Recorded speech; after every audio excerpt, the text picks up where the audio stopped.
a lot of these leaders think that the best way to power is to appease criminals and appease the worst elements of the city and say, we're not going to do anything about you, but we're going to continue to punish the law-abiding citizen by putting more taxes on them, by, making sure that they have Section 8 housing in their neighborhood, and by, imposing anti-racism indoctrination on their kids. And also, if they want to call the cops on you, we'll charge them with a crime. When times get tough, you need to get proud. No need to look backward, put your feet on the ground. Stand up, stand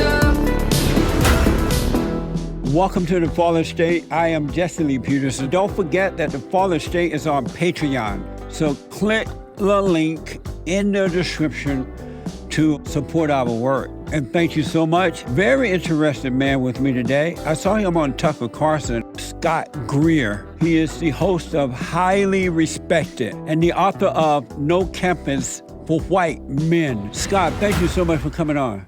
Thanks for having me on, Jesse. Yeah, I really do appreciate it, man. I really enjoyed that interview with you and Tucker Carlson, and so I am looking forward to talking to you.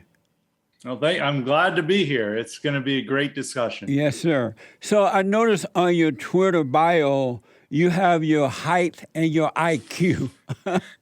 Your IQ. First of all, how tall are you? At 6'2", and it's right next to a blue check, so it is 100% verified. Yeah, amazing. And your IQ is what? 187 IQ. Yeah, they doubt it, but that's also confirmed too. I mean, and the 6'2" is on my driver's license as well. So, I mean, a lot of people get angry. They cannot believe that I can be both 6'2" and have a 187 IQ. And they just get mad. They demand to know all their personal details about me because they just get very furious when they see the height and IQ. And that's why I've just kept it. It's a way of me exposing liberal hatred and intolerance. Yeah, I was going to ask, did you do that to trigger people? Why would they care about that? Why is that so important that they would get them upset?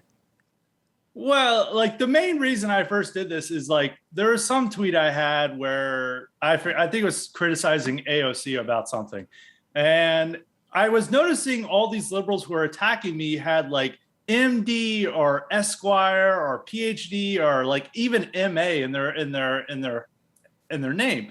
And they were all using this as like a way of credentials. It's like, I am so important. I'm so smart. Check out my MD. How dare you disagree with me?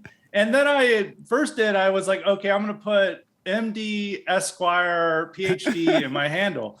And then they believe me. They're like, how is this person so educated, but he's spouting so much hate? And, it's true. And then somebody's like, how about you put your height? And I was like, that's a great idea. Yeah. And I put 6'2", and that made him even really angry. And then I just decided to simplify it. It's like, I'm going to do 6'2" and IQ, and it's worked like magic ever since. I love it, man. Very smart. We got to outsmart them anyway, so. That's very true. Very, very good. Are you grateful to be a white man born in America? Yeah, I would say I am. I mean, you've always got to be grateful of who you are and be proud of what you're made. I mean, that's the way you came out at birth. There's no reason to feel guilty just because of the color of your skin or who your ancestors are or what your country's past are. But they try to teach us a different message, that you're supposed to feel bad that you're white, and then you're supposed to feel bad because of what your grandparents and great-grandparents and great-great-grandparents did. And you're supposed to feel bad about what America did, like in the past, like slavery and wars against the Indians and all these things that you're just supposed to feel bad for it. And I'm just simply saying, no, I don't feel bad for that. I'm proud of my country. I'm proud of who I am. I'm proud of my ancestors. I'm proud of my parents. I'm proud of my family. And this is like most normal people would think this way as, 30, 40, 50 years ago. But for some reason, this is extremism to not feel bad about yourself and not to fall victim to white guilt and to just hate yourself and hate your family and hate your country and hate your people. And I just simply don't want to engage in that. I just want to be a normal person. I'm glad to hear that, man. I grew up in Alabama on a plantation. I was born in, how old am I? 72 right now, right? And so I grew up under the Jim Crow law. Even growing up then, I never heard that anyone should be embarrassed or whatever color they were, and born in America. And so whites and blacks were not that way. They didn't have that mentality growing up. And I noticed that I don't know about most, a whole lot of white people are afraid to be proud to be white and proud to be born in America. They tend to want to hide it. Why is that? I think it's a lot of propaganda that they've learned in their schools, through TV, through movies, through what their politicians say. And we're now building up this consensus, this ideology, and it's almost like a religion in many respects, of just like anti-white hatred. It's like whites are the boogeyman. They are the devil of the modern era. Right. And everything wrong in the world is due to white people. And then all these white liberals are like, oh, I feel so bad. I'm white. They look down at their hands and like, oh, I just wish I wasn't this color and I have so much privilege. And I want to beg forgiveness from the non-whites that I've done so much wrong for. And they get hooked into this. And it's really shameful and it's, disgusting. But it's been, a natural development. I mean, we've seen kind of this stuff even starting in the 60s. There was like some goofy people then who, they may have had some issues at that time or been fighting on other fronts, but there was like a few people who were really goofy that are just like, I feel bad to be white and it's wrong to be white. And this carried on through academia and to the 70s and 80s and 90s. It became the consensus position in academia. And then that leaked into the media and that's leaked into now politicians. And now it's the mainstream consensus that you have to feel bad that you're white. And now kindergartners have to learn about how evil white people are. Yeah. And if you're a white kindergartner, you've got to learn about how evil your ancestors are just because of the color of your skin. So white people, those whites who feel that way, they were taught that as kids when they were growing up and going to school. So the older adult white people, as an adult, they don't believe that, right? Am I wrong about that? Because I can see how kids can be brainwashed in the educational system and the parents not telling them the truth about the situation. But as an adult, can you be brainwashed to believe that? Oh, absolutely. I think you got to look at what happened after George Floyd's death last year. I mean, all these people, you would have thought that they're fairly normal before, and then these guys are, laying prostrate and like praying to George Floyd after his death. And you got to wonder, it's like, what is going on here? And I think it is like media propaganda still works on adults. I think we want to think that adults are capable of thinking for themselves, right, and remembering the past. That they don't have just a short memory, then they remember like the media is telling me one thing, but I know that's not true. But I think after George Floyd's death and the riots that happened, I think, it showed that media propaganda works even on 60-year-olds, on people who should know better. They're just as susceptible to it as kids. Well, maybe not as susceptible to it. Because I mean, kids don't know any better. They, right, they don't have a long past. Their brains aren't fully developed yet, but adults are just as susceptible to propaganda as children. I knew that George Floyd was from all the report, that he was an unemployed black drug addict with a criminal record. And I knew that George Floyd's death is due to George Floyd and no one else, because for whatever reason, he didn't take care of himself. He didn't take care of his own life. He resisted the cop, or tried to, right? And so when all that mess came out, they tried to blame it on the cops, and then they started bringing in this phony idea of racism. And with all the media propaganda, it didn't change my mind. I still knew George Floyd was an unemployed drug addict with a criminal record. And so I couldn't understand. I do understand, I guess, brainwashing, but I couldn't understand how the adult white people were falling for it, to the point that they were worshiping Black Lives Matter and all that crap. I'm like, how did that happen? It was mind-blowing to me. It really was. Yeah, same to here. I mean, I was shocked by it, by how often it is. But I mean, it permeated every aspect of our society. I mean, you turn on the TV and every commercial, a corporation is talking about Black Lives Matter. You turn on the game, they're celebrating Black Lives Matter. Of course, if you're watching the news, they're like, Black Lives Matter is the greatest thing ever. And so most of these people, unfortunately, there's a lot of people who are not free thinkers out there. They don't think for themselves, and they just listen to whatever the TV tells them, and they're not able to like understand these issues. And then if the TV is telling them, oh, like police are murdering blacks just left and right. It's a genocide going on. They're going to be like, oh yeah, I have to believe that. That's what the sports game told me. I've got to believe this. So it is a little disappointing that a lot of people will just fall victim to it and not think for themselves. Yeah. And as a result of that, this thing been building up for a long time, but as a result of the George Floyd thing, they are now working overtime to erase America history, right?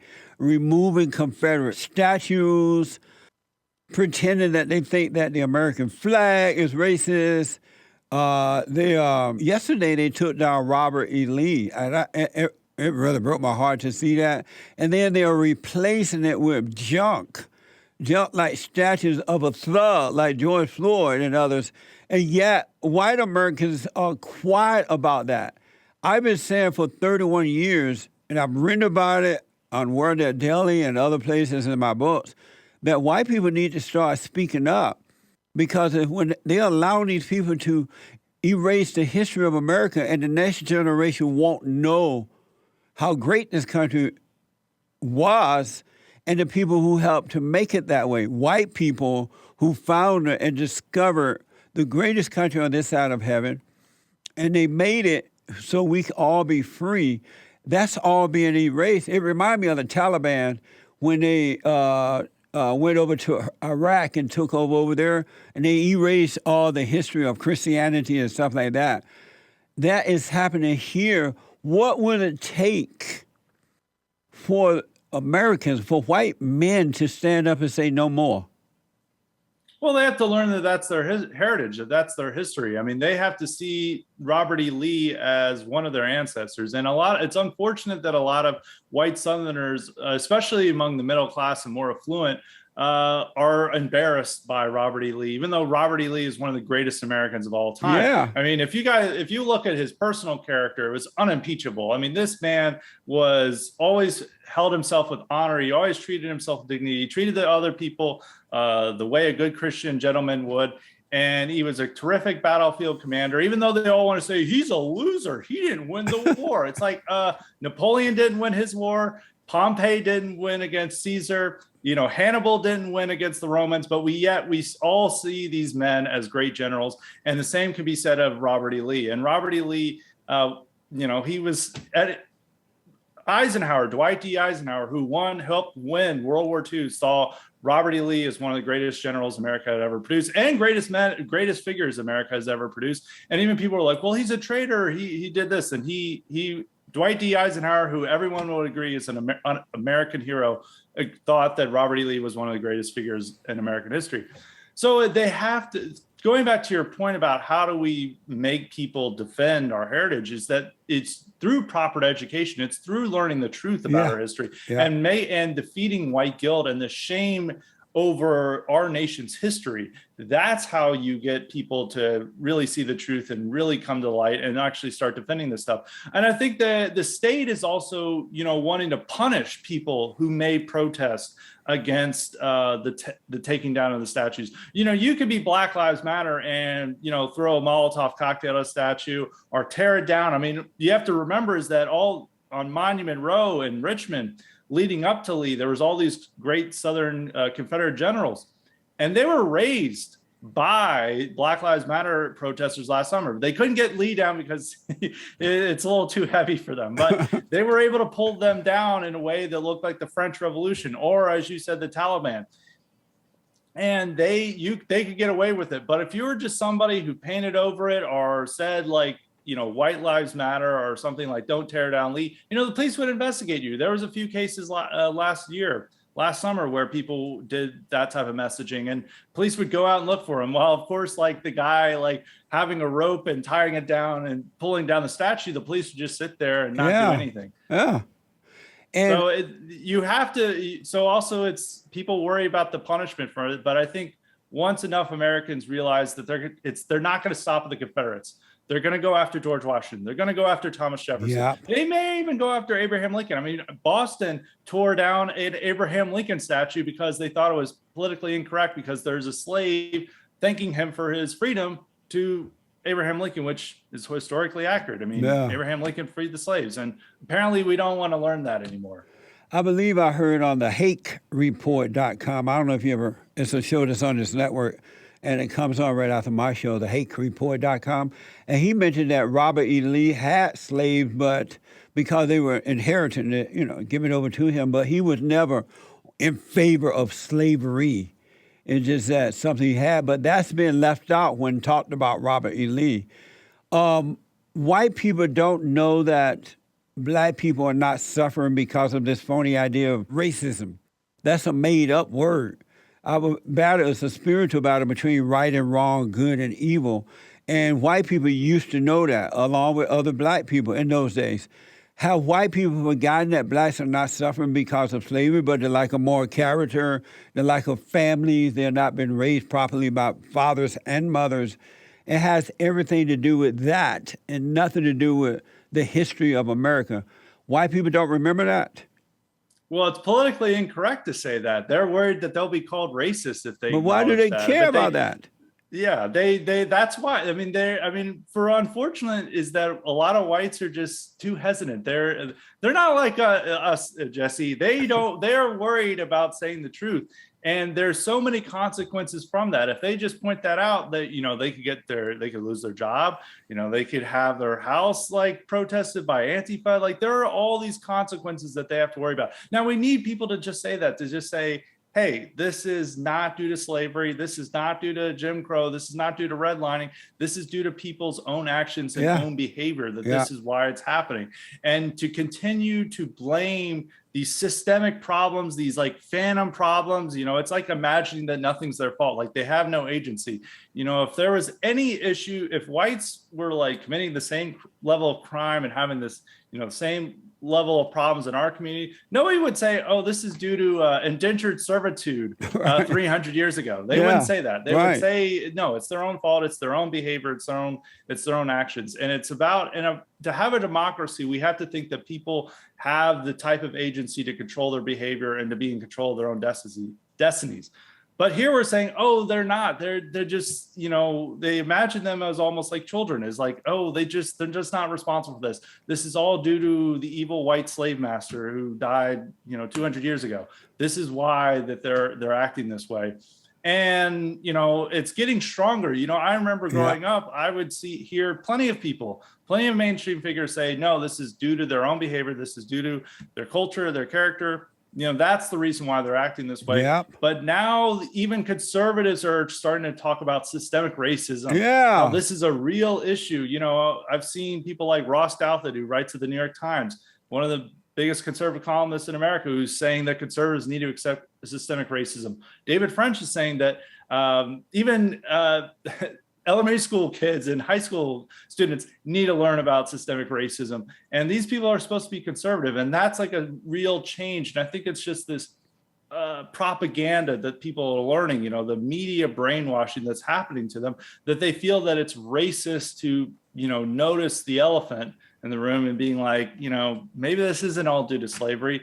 So then they just buy into it, and they want the respect from liberals to say, well, I agree with you that it's, systemic racism is real, but it's going too far to say that all white people should kill themselves. I'm trying to be a centrist here, but, it's not working. They should just say this is all BS. Like we want to speak the truth. Yeah, because if they are not speaking up because they're afraid of losing something like jobs or their homes and things like that, they're going to lose it anyway, because when the people know that they're weak to a point that they won't speak up for fear of losing something, they're going to go after their stuff anyway. And if you doubt me, look at the whites in South Africa. They didn't speak up. And now the blacks have taken over there. They're taking the land without compensation. They're taking the lives of white people, even in their own homes. They're raping and robbing. And that's what is happening slowly but surely in America. And so I would warn them that they should speak up anyway, because they're going to lose it by not speaking up. It's not going to get better, it get worse. There is Christopher Columbus Day coming up. And so the enemies of America want to call it Indigenous Day or something dumb like that. Indigenous Peoples Day. Yeah. And the problem is you're going to hear normal white people calling it Indigenous Day too, rather than calling it what it is. They're going to give in to the enemies. Yeah, absolutely. I think one of the funniest examples of this is the Boston Marathon rescheduled to Christopher Columbus Day. But in all the news articles coming out, because Boston doesn't acknowledge it as Christopher Columbus Day anymore, even though it has a significant Italian American population, they call it Indigenous Peoples Day. And they had to apologize to the indigenous people for having an event on their day. And they're like, this is just so insulting to American Indians that you would dare have a marathon on our day. Nothing else can happen on that day except for, I guess, feeling really bad about what we did to the American Indians, the supposed indigenous people. And even the concept of indigenous people is ridiculous because like these people came, the American Indians came across the Bering Strait. They came from Asia. And there's reports, there's a lot of evidence showing that there was people here and the American Indians wiped them out. And now we're supposed to think that they just sprouted from the ground.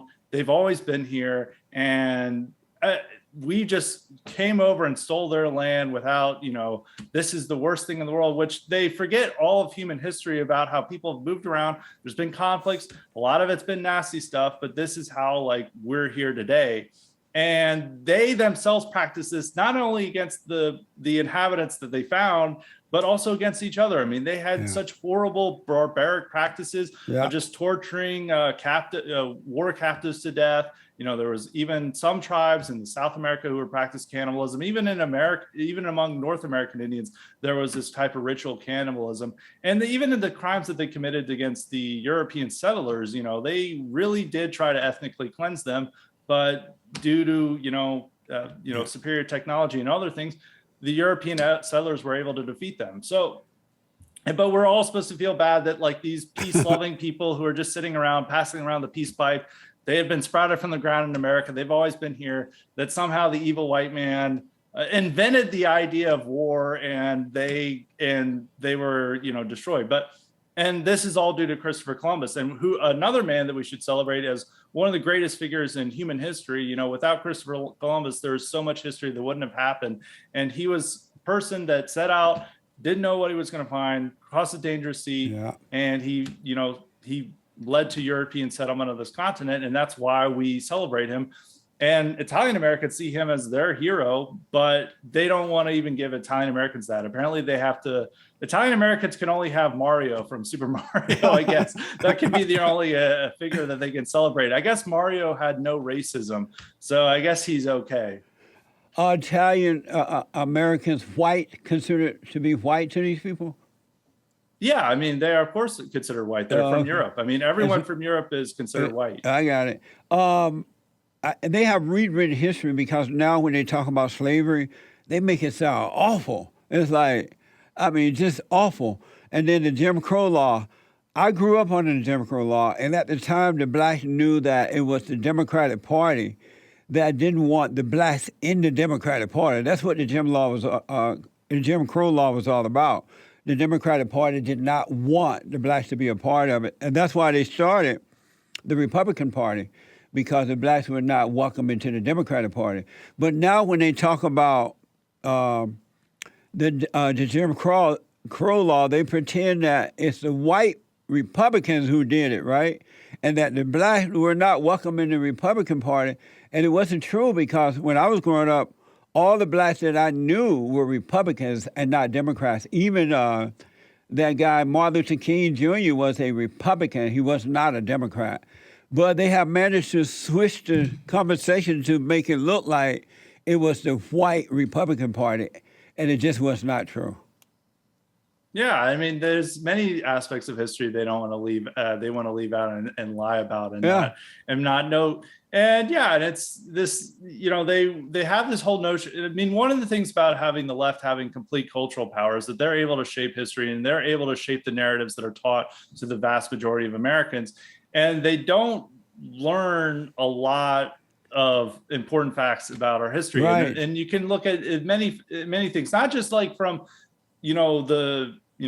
plenty of African Americans were supporting, blacks were supporting the Republican Party, and then that switch. And they also overlook like they also try to even excuse like the riots that happened, after the Civil Rights Movement, or, after the Civil Rights Act. And they try to even say that like, America was trying to give them, trying to work and try to say like, look, we're ending the things that you don't like. We're trying to bring you fully into the society. And then there's still, the rioting, and there's like crime is going up. And then, to white liberals, this is just a sign of American racism. That even these riots and crime that was going up in all these cities, some as a result of like what had, the legislation and laws that had been changed during the civil rights era, they don't want to acknowledge that at all. They all want to see that this is once again, like whites just like, oh, we lost Jim Crow. Now we're going to leave the cities, and the cities are magically going to turn into, not nice, very nice places. They don't look at what like caused like white people to leave these cities. They don't look at what like the quality of life that declined in these cities. So they don't. I mean, there's so much a part of the history from post World War II that's not taught accurately to school children and even to adults. And this leads to people having silly notions about Black Lives Matter and George Floyd and other things. So how people learn history and how people view the past and how people view the nation impacts how they view the world today. It's not just simply things you learn for trivia night. It is how you look at the world and how you shape your politics and how you view the past. I want to ask you about your book, No Campus for White Men. So your book is called No Campus for White Men, The Transformation of Higher Education into Hateful Indoctrination. What was it like for you in college? How did you deal with all this while going through college? Well, it wasn't that bad when I was in college, and I was, graduated less than 10 years ago. I mean, one of the things that made me want to write this book was, I was covering news topics when I was at Campus Reform and Daily Caller, and I was seeing all these news items that talking about white privilege and like these classes that were being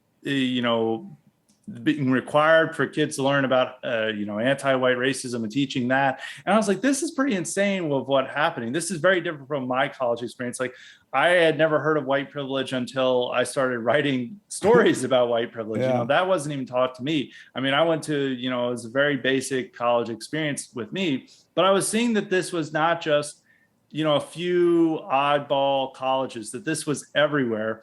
And what inspired me to write it was in 2015, the University of Missouri had, they would have been Black Lives Matter protesters at that time. Black Lives Matter was still there. These Black radicals took over the university over these incidents that weren't even really racist incidents or were even hate hoaxes. Like there was one kid who claimed that he saw the Klan roaming around campus in 2015 Missouri, which the Klan really doesn't exist anymore. And yet this kid is somehow seeing men in sheets descend on the campus. There was other weird, like some kid claimed he saw a swastika and it was unclear if it was actually a swastika in a bathroom. And all these people were like, this is a sign of how much racism infects our college. And they were able to get, I believe, around 40 football players to boycott future games unless the president resigned, because the president was not taking racism seriously. And the president resigned due to this threat from 40 Black Missouri football players. And these Black football players were acting at the instigation of Black radicals on campus. And I saw this as like, this is what's happening to universities. This is not going to end at University of Missouri. Yeah. And of course, as we've seen in the last 5 or 6 years, it's only gotten worse. What a mess. And it's now infecting not just universities, but corporations, elementary schools, middle schools, high schools. It's affecting sports world, professional sports. It's everywhere now. So as a white male or white man, you were not treated differently in college. And were you concerned about speaking up or any of that while in college? No, not really. I mean, that's like a difference in my experience compared to what kids are experiencing now, or even like 5 or 6 years ago in the mid 2010s. I think there was a dramatic change in Barack Obama's second term. It's tough to figure out why there was such an extreme change. I think it is like larger social change. I mean, there are rapidly changing demographics in this country. Yeah. There's also, the Trayvon Martin shooting that inspired Black Lives Matter to form. There's the Michael Brown shooting. There was all these, Black Lives Matter form. There was also these, campus rape hoaxes that were big in the mid 2010s. Yeah. That was also fueling a left-wing environment. And I think there was also on the left, there was this disappointment with Obama, this disillusionment that led them to get more extreme and try to impose their will on the institutions that they had control of, and that was the universities. So you wrote this book back in 2017. Did you imagine then that things would be as bad as they are now? An inkling, yes. I mean, but not to this extent. As I argued when I was, promoting the book back in 2017, I would go on these shows and these conservative radio hosts, they listen and they'd agree with me. They're like, we agree that this is all very extreme, but we think all these snowflakes, once they get in the real world, once they get a real job, they're going to get a rude awakening and that they're all going to wake up and stop being radical and being normal citizens. And I kept telling them like, no. Nope. That the opposite is going to be the case. They're going to take over the HR departments and they're going to impose their will on the rest of the corporation. They're also going to, those kids are going to go through, the teacher programs and they're going to bring these ideas to the public schools. And I was like, this is not going to be limited to the universities. And sure enough, I was right about that. But in terms of, kind of the religious revival element that happened after George Floyd and, every corporation and every sports team now having a Black Lives Matter message in like the end zone, I didn't think it was going to go that far, but I mean, I was like, this is possible. And especially, I could have seen that with, the reaction to Colin Kaepernick kneeling and other things. There was already these elements there, but the type of, this all of America going crazy due to the death of George Floyd, I didn't necessarily predict it would go that far, but I did know that this was not going to be limited to the universities and these campus radicals are going to take over the country. And sure enough, campus insanity has taken over the entire country, unfortunately. Yeah. That's amazing. And so as a white man, you are hated not only for being white, but being straight, for being conservative. And I don't know if you're a Christian. For being 6'2", especially. Yeah, I know. Should white men even bother attending colleges these days? Well, it depends on what you want out of college. I mean, if you're not really sure why you're going to college, if it's just like, well, it's the thing to do. I mean, you really have to reconsider, you have to reconsider that point. If you're going to a really good school, you've got your values, your very strong values, and your university isn't putting you, on super lockdown. Like there are some universities that are ridiculous. Like I saw Amherst College, which has a double mask mandate, not just a mask mandate, but a double mask mandate. So you have to sit in class with a double mask on. And then they've barred pretty much all social activities on campus. Like after class, you have to go straight back to your dorm and just isolate. And there's another university in Connecticut that's imposing a similar thing, and that they'll fine you if they find you out socializing. Wow. And so there's some universities like that. I mean, there's other universities that's not that bad. I mean, pretty much every university has some type of mask mandate, but you can still like enjoy that life and you're not getting in too much student loan debt. But the deal of college is getting worse and worse. The cost of it is increasing and what you get out of it is decreasing. And I think if you're like 18 years old, you just graduated high school, of course, you have to really think it's like, is college the right move? Like maybe you should think of like what you actually want to do with your life. Is this worth getting like $50,000 in debt and having a worthless degree and all you learned about is how white people are evil? Is that really what you want to learn about? You just have to rethink this, and it's on an individual basis. But I think for every, high school senior, you have to look at this and see if it's the right move for you. And you have to understand that every college campus that you're at, well, not at different levels of it, you're going to be considered the great villain, the great devil if you're a white male. Yeah. And you may think like, well, I might as well just go to trade school. I like working with my hands. I'd rather be outside. Yeah. And I'd probably make more money than off of any degree I'd earn at a normal university. I totally agree. I've noticed that straight, white, conservative Christian men of power are the most hated species on this side of heaven. Have you noticed that? Yeah, absolutely. I mean, the type of hatred that is just inspired Yeah. by just a normal white guy anywhere is just like it's with this like theme of like you have a punchable face. Whenever they talk about this, it's very big on Twitter and social media. It's like this person has a punchable face. Whenever they bring that up, it's not somebody who's like ugly, or it's not even somebody, they of course are never going to say that about a person of color. It's always like a normal Yeah. looking white guy who maybe a little arrogant, maybe a little bit proud of himself, and they're like this person needs to be brought down to size, because we can't have normal straight white men existing in the world. They have to bow down their heads, and so that'll avoid them from having a punchable face. So it's just like a part of this hatred that they have. And even people will use this argument that like, you're a white man, how can you shouldn't be able to say Right. this. And even universities, they want to, these professors, some of them are like, we're not going to take any questions from white men, or, and even these corporations are now teaching, I think this is at American Express, and a couple of other corporations, they have trainings where if you're a white man, you have to listen, you have to be silent and listen to POC talking. And when POC talk, you listen, you don't talk, you sit and nod and follow along with their instructions. It's like you are an inferior being, and this is just taught, this is permeated throughout all these aspects of society. When you are out and about doing your thing, are you, as a white man, are you concerned about being attacked or something? Do you watch your back? Are you holding back on things you say and do because of this? They may attack you like this in a physical way or verbal way. Not too much when I'm walking around about, but I mean, it depends on where I lived. Some people maybe need to worry more. If I was living on a college campus right now and I had my views, I would be a little bit more worried about walking out and about. And there's been cases of like, campus conservatives who are harassed and doxxed and intimidated on campus. I know people who were even in college in like 2017 and 2018 who were harassed and doxxed and intimidated by Antifa, and they would like post where they live and they would go follow them around. And so if you had, so in that type of scenario, if I was, if you're a loud and proud conservative, you have to worry about these things at a college campus.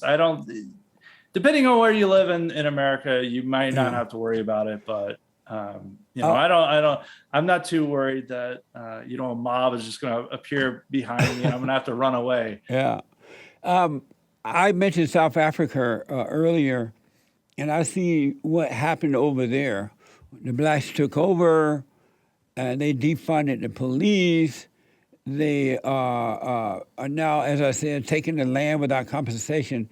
I personally see the same things is growing here. They have defunded the police. They are now getting reparations in some cities or states because they have put these radical black females and black males in position, like in government. And these people voted in this, and the whites who are in government are afraid to go against it. Do you see South Africa growing here in America? Yeah, absolutely, especially in certain areas. I mean, if you look, and it's so weird about these places that it happen. I mean, even if you look at like what a lot of these mayors or mayoral candidates are running on, they're running on these very radical agenda that's like no police. There's the likely next mayor of Baltimore, or not Baltimore. I mean, Baltimore is like one of these places already, but Buffalo, that this woman is running on a total campaign of like, we're pretty much not going to charge anyone with a crime. We're not going to have police at all. We're just going to turn this city to the criminals. And we've seen this already. I mean, Minneapolis happened, and now they're like begging for police back. They're like, please come back. Please come back. We need you. And crime is just skyrocketing there. And crime is skyrocketing in all these other places where they have, they elected these progressive district attorneys like Philadelphia, Baltimore is another place, Chicago, St. Louis. These places have extremely high crime, and it's not a place you want to be if you're, like a normal white middle-class person that doesn't want to be taxed to death and then be mugged at night. That you're like, why do I want to live here? Even if I report the mugging, they're just going to send me to a anti-racism course. I know. They're not going to actually help me out. And even then I have to worry about calling the police on people like that, because they're now trying to pass laws about if you make a false 911 call, if they're like, you see someone suspicious and they have to be a person of color, and if you call the police, you may be charged with a crime. You may be charged with a misdemeanor. And I think in San Francisco passed a similar ordinance, and there's a couple of other places that have actually passed this, where, if you call the police on a person that is suspicious and they turn out to be a person of color, you could be held legally liable for that. And even if you're not held legally liable for that, you could be the next viral Karen that they pulled out the phone and this person called the police on me, and for no matter what reason, however justifiable it was to call the police on them, you could have your life ruined. And so there's no reason to stay in a lot of these cities, because it's your quality of life is just going to continue to decline. And a lot of these leaders think that the best way to power is to appease criminals and appease the worst elements of the city and say, we're not going to do anything about you, but we're going to continue to punish the law-abiding citizen by putting more taxes on them, by making sure that they have Section 8 housing in their neighborhood, and by imposing anti-racism indoctrination on their kids. And also, if they want to call the cops on you, we'll charge them with a crime. And don't expect us to have any more police, because police are racist. So what would you say to white people that are not doing anything about this, because it's only going to get worse? What would you say to them now? What should they do to try to stop it now? Well, if they live in some certain cities, I don't know, like in Philadelphia and St. Louis and Buffalo and some of these other cities, I don't know if there's much you can do. You just have to move. But I mean, you can combat it. I mean, there are people who are combating this, and they are worried about crime. I think, and especially in the suburbs, I think people are worried about that. There's communities down in Atlanta that are wanting to separate from Atlanta because they're not doing anything about crime. They're not sending cops to our area. Buckhead, Georgia, which it's a part of Atlanta, and it's a major part of its tax base. And they realize that the leadership doesn't want to do anything about crime there. They don't, and they continue to spike taxes. And they're like, we're not getting anything for what we're paying for, and you depend on us to survive. So we're just going to separate. You're going to all those tax dollars you get from us, all those property taxes, because we're the ones paying for it. We're not going to pay for that anymore. Yeah. And we're going to set up our own police department that will actually protect us from criminals, unlike the police department that you've put handcuffs on. We're not going to have that in our area. So there are places like that are wanting to separate. And they're also supported by, Georgia went blue in 2020, but it still has a Republican state legislature. It can still, Republicans can still win there, and they can still push back on it. And they recognize that crime is a serious issue. And also we see what parents are doing in their children's school system against critical race theory and other crazy ideas. They're holding protests. They're going to these school board meetings and shouting down at these school board members and demanding that they stop indoctrinating their kids, and they stop masking their kids, and they stop doing these things that are harming their children. So we do see elements of protest. It's not just everyone taking this down and not without a fight. There are cases of people standing up finally. But most of those we just need more people to stand up. Right, but most of those people are female too. I don't see a lot of males standing up. You see some males standing. I guess it makes more powerful that it's women, because they're the moms. It does add more moral clout if you see an angry mom, or who's on the verge of tears, thinking about or telling about how their teacher's teaching them to hate themselves because of the color of the skin. Just in society itself, we're going to be more sympathetic to the mom saying that than a male. I mean, that's just how society works. Unfortunately. I know it's unfortunate, but I totally understand. When I was growing up, the men were leading the way. And the women would follow and help, but the men were leading the way. It's so much I want to talk to you about, Scott, but I got to ask, I saw this report, I believe it was on Tucker Carlson show a different time, where over in Australia, they are using the Chinese virus thing to totally take away the freedom of the people, to the point that they're telling their citizens, and I may be quoting this wrong, but they're telling them they have to use this app to report where they are, or have to do something so that the government will know every move they make. And if they don't, they're going to be arrested and all that crap. Have you heard about that? Oh, absolutely. Yeah, it's insane what's going on in It Australia. sure is. And their people are protesting there, and there is reports that there's even a trucker strike where there is a food shortage going on because all these truckers are upset that they're enforcing this insane level of totalitarianism. If you told George Orwell about what's happening in Australia, he'd say, wow, 1984 was too moderate. Like, it was not as bad. Like, we take 1984 over what they're seeing in Australia. Yeah, they have an app where you have to send a photo of yourself within 15 minutes. Otherwise, the police are going to call you. And there's been stories of like people who left their house just to like get some fresh air. They drove off to like, get some green space and enjoy, you know, the nice weather or whatever. And the police are like, you weren't at your home. You get a ticket, and we're going to come back more often and ensure you're at your home. It's like, you know, it's like the whole population has been put in timeout.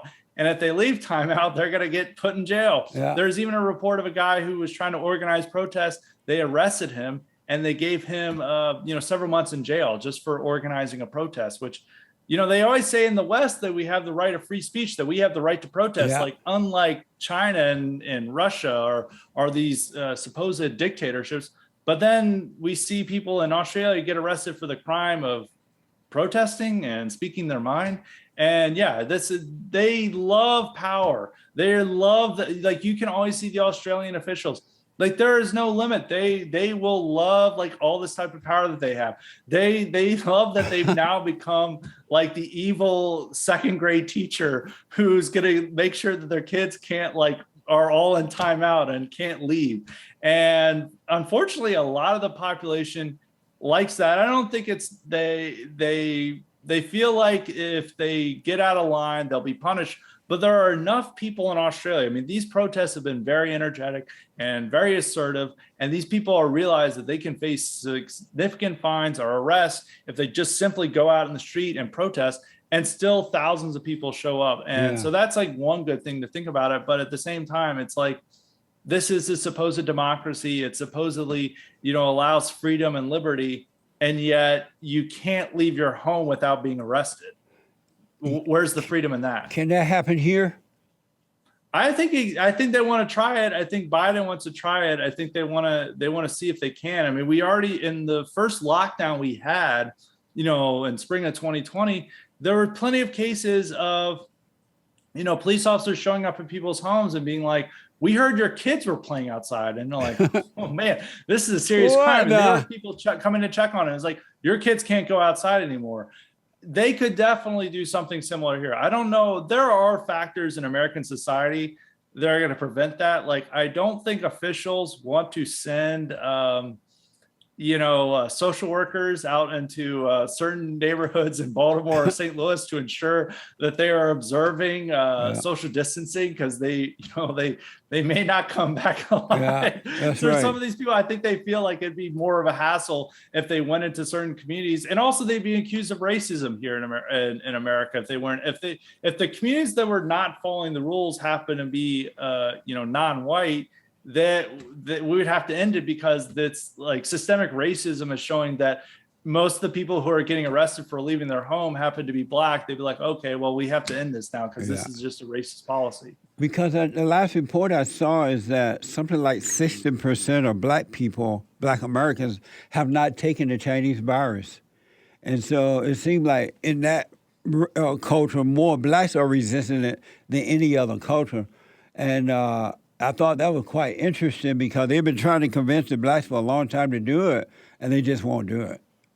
Yeah, and it would be the same with like that type of lockdown in Australia. Just imagining like some woman double mask, like going up to a home and being like, "Oh, excuse me, are you guys vaccinated?" And then like, "Why are you here?" Like, they're going to get much more angry about that. And I think our government officials are like, "This is not going to end well. Right.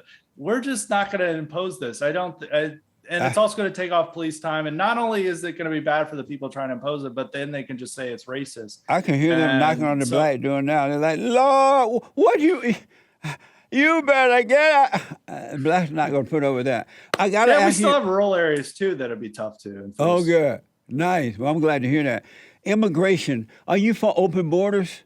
Absolutely not. Yeah. I mean, it's a terrible idea, but I mean, most of our political leaders are for it because it brings cheap labor here, and it diffuses the population's sense of peoplehood, of being connected. Because if we're, but they love open borders. I mean, they can't get enough of it. I mean, we're seeing this with the Afghan refugee intake. They're like, we have no earthly idea who these people are. And some of them are bringing over child brides and have terror ties. But we need to bring them over anyway, because they're incredible allies. Like, Afghans are #1 Americans. They're better Americans than you. And they just can't have enough Afghans. So we're seeing, most normal people are like, this isn't a good idea. I mean, I don't want a guy who is sympathetic to ISIS and wants Sharia law and has like 3 child brides to move into my neighborhood. But the Democratic Party is like, this is great. This is an incredible ally. They love it. This guy really served us well, even though he didn't. He just fraudulently made a visa and just came over here. Do you think the Great White Hope will be back again as president? Oh yeah, I think he can run. I think Trump is, he wants to run again. Yeah. He has the people on his side. He's got over 50% of Republican voters continually say they favor Trump over any other candidate. I mean, it's going to be tough for him because he's censored. He's deplatformed. He doesn't have Twitter. He doesn't have Facebook. He doesn't even have YouTube. But the people want him anyway. And if he can possibly win, despite the censorship, despite the persecution, despite the deplatforming, despite the deep state being opposed to him, despite the Republican establishment being opposed to him, despite like Democrats wanting to put him in a jail, I think it'd be a huge victory for the American people. It would be amazing. Are you familiar? Today is the 9th of August. No, September. What's today's date?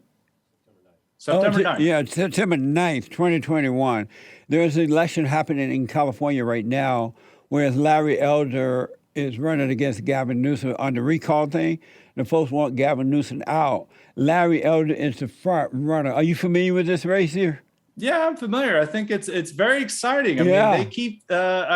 Larry Elder is quite possibly the first black white supremacist, but I mean, they keep talking about how this evil Klan leader is about to take over California, and then they turn on the TV and it's like, this guy's black. I don't know how he's a white supremacist, but they think like the articles they're writing about Larry Elder always make me laugh. But the reason why they write these articles is because they know he can win. Yeah, they fear him, and it's the same thing they did with Trump. They called him every name in the book, and they're doing the same against Larry Elder. If they were not publishing these articles, they wouldn't worry, but they would show that they don't care about him. That they're like, he there's no way he can win. But the sheer desperation in trying to paint a black man as a white supremacist, just because he says some politically incorrect things, just because he questions mass immigration, just because he shares some crime data from time to time, it just shows the sheer level of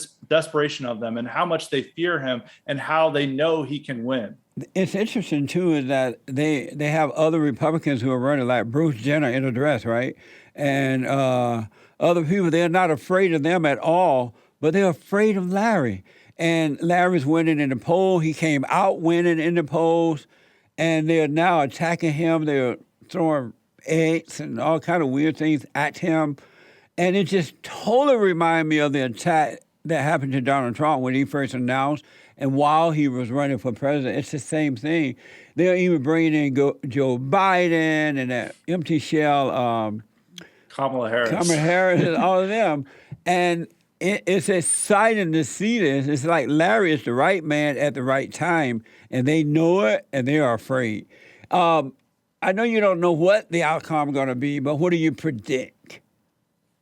I'm a little worried that they may, do some hijinks that makes, Gavin Newsom stay in power. And they really, Gavin Newsom is somebody that they would like to groom to be a president someday. They may even want to run him in 2024. I mean, Joe Biden may not be able to run in 2024, and they probably don't want to run Kamala because they realize American people hate her, and they're like, we'll get Gavin Newsom to run, and if he loses, that's all over. They're stuck with either running man Biden again or running Kamala, and they may pull out all the stops to ensure that Gavin Newsom wins. But it's going to be a very close race, and it's definitely going to give the California Democrats a scare, no matter the result. Amazing.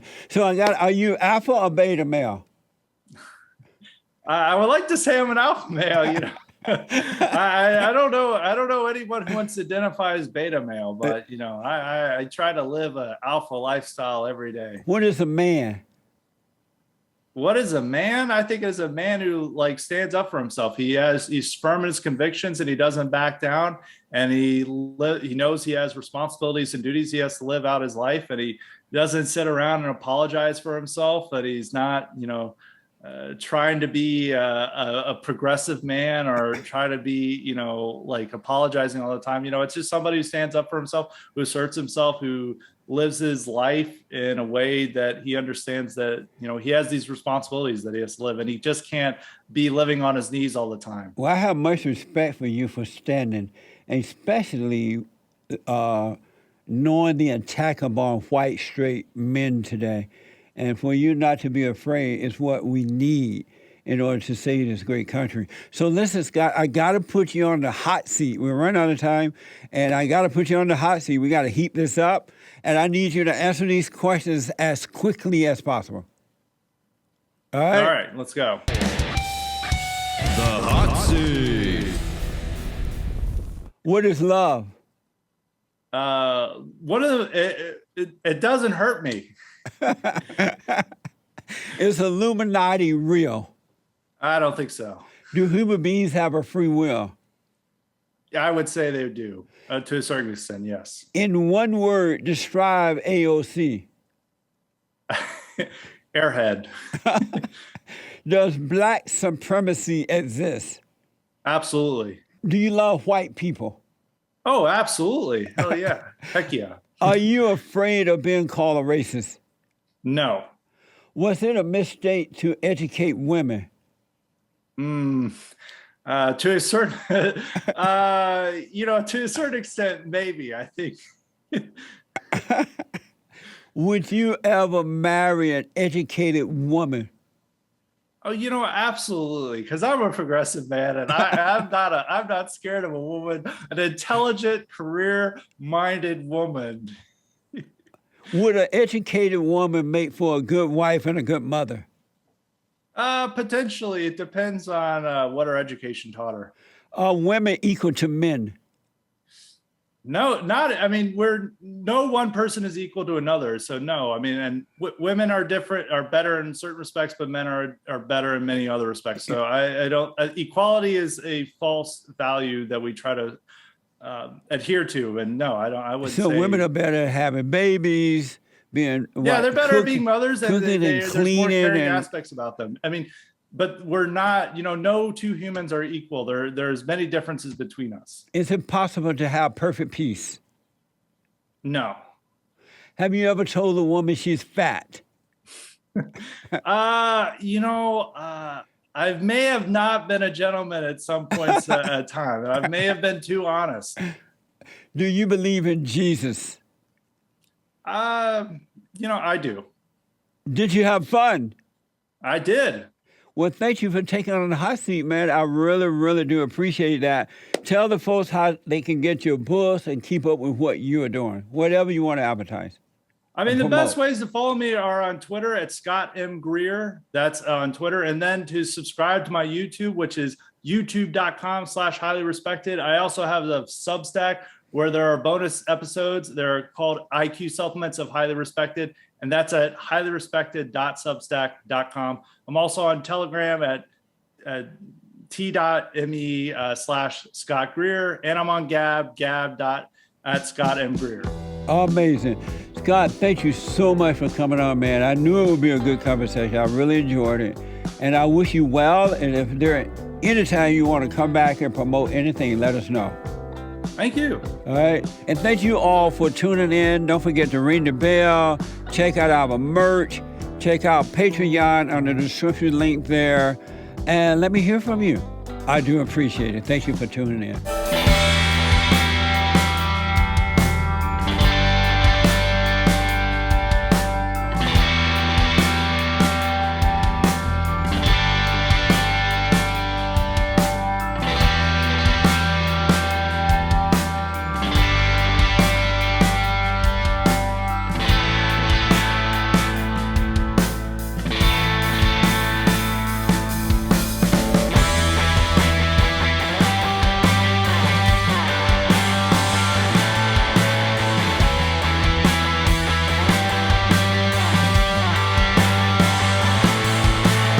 Thanks for watching The Fallen State.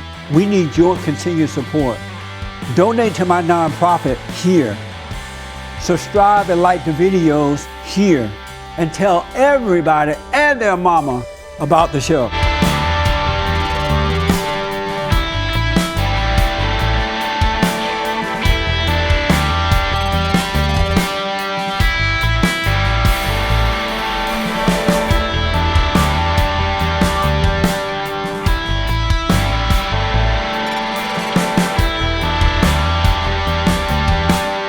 Thank you, Scott. That was a good time. Yeah. Keep it up, man. You're doing amazing work, and it's really what we need. We got to wake people up. We cannot keep going down this way. Absolutely. Thanks for having me on. And if you guys ever want me on again, feel free to shoot me an email or a DM. Absolutely. Take your time. Thank you.